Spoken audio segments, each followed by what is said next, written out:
નમસ્કાર મિત્રો, સ્વાગત છે તમારું આપણી આ યુટ્યુબ ચેનલમાં જેનું નામ છે ગુજરાતી જીકેની જમાવટ। તો આવતા મહિને એટલે કે ઓગસ્ટ મહિનામાં 9મી તારીખે રક્ષાબંધન અને 16 ઓગસ્ટના રોજ જન્માષ્ટમીના પાવન તહેવાર સમગ્ર દેશમાં જ્યારે ધામધૂમથી ઉજવવાના છે, ત્યારે સરકારી કર્મચારીઓ માટે પણ આ તહેવારો જાણે કે અનેક લાણી લઈ અને આવતા હોય તેવું લાગી રહ્યું છે। કારણ કે આ રાજ્ય સરકાર દ્વારા સરકારી કર્મચારીઓને હવે મિત્રો વધુ એક લાભ આપવાની તૈયારીઓ હાથમાં લેવામાં આવી છે। સરકાર દ્વારા સરકારી કર્મચારીઓ માટે નવી યોજના બનાવી દેવામાં આવી છે અને આ રાજ્ય સરકાર આવનારા ઓગસ્ટ મહિનાના જન્માષ્ટમી અને રક્ષાબંધનના પાવન પર્વ પહેલાં જ સરકારી કર્મચારીઓ પાસે જે છે તે મિત્રો જે પોતાની એક મિલકત હશે તેવી મિત્રો જાહેરાત કરવામાં આવી છે। જાણીએ વિડીયોમાં વિગતવાર કે કઈ રાજ્ય સરકાર દ્વારા સરકારી કર્મચારીઓ માટે મહત્વનો પરિપત્ર જાહેર કરવામાં આવ્યો છે। અને તો વિડીયોમાં અંત સુધી બન્યા રહો અને જો ચેનલમાં પહેલીવાર વિડીયો જોતા હોય તો અમારી ચેનલને લાઇક, શેર અને સબસ્ક્રાઇબ કરવાનું ભૂલશો નહીં। તો વાત કરીશું મિત્રો મધ્યપ્રદેશ રાજ્ય સરકારની। તો મધ્યપ્રદેશ રાજ્ય સરકારના મુખ્યમંત્રી મોહનલાલ યાદવ સરકાર દ્વારા સરકારી કર્મચારીઓ પાસે હવે પોતાનું ઘર હશે તેવી જાહેરાત કરવામાં આવી છે। મોહનલાલ યાદવ સરકારે આ માટે જે છે તે કર્મચારીઓ માટે નવી યોજના બનાવી છે। જાણો મિત્રો સંપૂર્ણ જાણકારી કે મોહનલાલ યાદવ સરકાર દ્વારા સરકારી કર્મચારીઓ પાસે પોતાનું ઘર હોવા માટે કઈ યોજના બનાવવામાં આવી છે।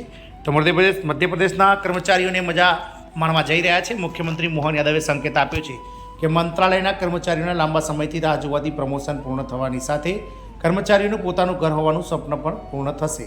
ડૉક્ટર મોહન યાદવે કહ્યું છે કે કર્મચારીઓ પાસે પોતાનું ઘર હોવું જોઈએ અને અમે આ સ્વપ્ન પૂર્ણ કરીશું। મુખ્યમંત્રીશ્રીએ કર્મચારીઓને ખાતરી આપી છે કે તેમનું પ્રમોશન ટૂંક સમયમાં શરૂ થશે અને આ સાથે કર્મચારીઓને વીમાની સુવિધા પણ મળશે। મુખ્યમંત્રી શ્રી મોહનલાલ યાદવે કહ્યું કે ગંભીર રીતે બીમાર સરકારી કર્મચારીઓને એર એમ્બ્યુલન્સ સુવિધા પણ પૂરી પાડવામાં આવશે। કર્મચારીઓનું પોતાનું ઘર હોવાનું સ્વપ્ન પૂર્ણ થશે। તો મુખ્યમંત્રી શ્રી મોહન યાદવે કહ્યું હતું કે મંત્રાલયમાં કામ કરતા રાજ્ય સરકારી કર્મચારીઓનું પોતાનું ઘર હોવાનું સ્વપ્ન પૂર્ણ થશે। તેમણે કહ્યું કે અમે અવાજની વાત કરી છે અને અમે તેને પૂર્ણ કરીશું।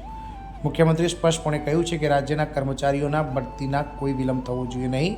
કર્મચારીઓના બઢતીની સાથે રાજ્ય સરકાર દ્વારા તેમને હોદ્દાની અન્ય સુવિધાઓ પણ પૂરી પાડવામાં આવશે। આમ મોહનલાલ યાદવ સરકાર દ્વારા સરકારી કર્મચારી કે જેઓ મિત્રો હાલમાં ટૂંક સમયમાં જે મિત્રો કામ કરી રહ્યા છે કર્મચારીઓ, તેમને મિત્રો સ્પષ્ટપણે કહેવામાં આવ્યું છે કે મંત્રાલય એટલે કે સચિવાલયમાં કામ કરતા કર્મચારીઓને જે છે તે પ્લોટ આપી અને પોતાનું મકાન બનાવવા માટે સરકાર દ્વારા જે છે તે આર્થિક સહાય પણ કરવામાં આવશે।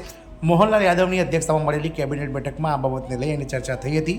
સર્વાનુમતે તમામ જે કેબિનેટ મંત્રીઓ છે તેમણે મિત્રો તેને પાસ કરી હતી અને મોહનલાલ યાદવે આ બાબતે જાણકારી આપી છે કે તેઓ જે મંત્રાલય છે એટલે કે સચિવાલયમાં કામ કરનાર તમામ સરકારી બાબુઓ પાસે હવે પોતાનું મકાન હશે, જેના માટે સરકાર ટૂંક સમયમાં જ નવી યોજનાની જે છે તે મિત્રો બનાવી રહી છે।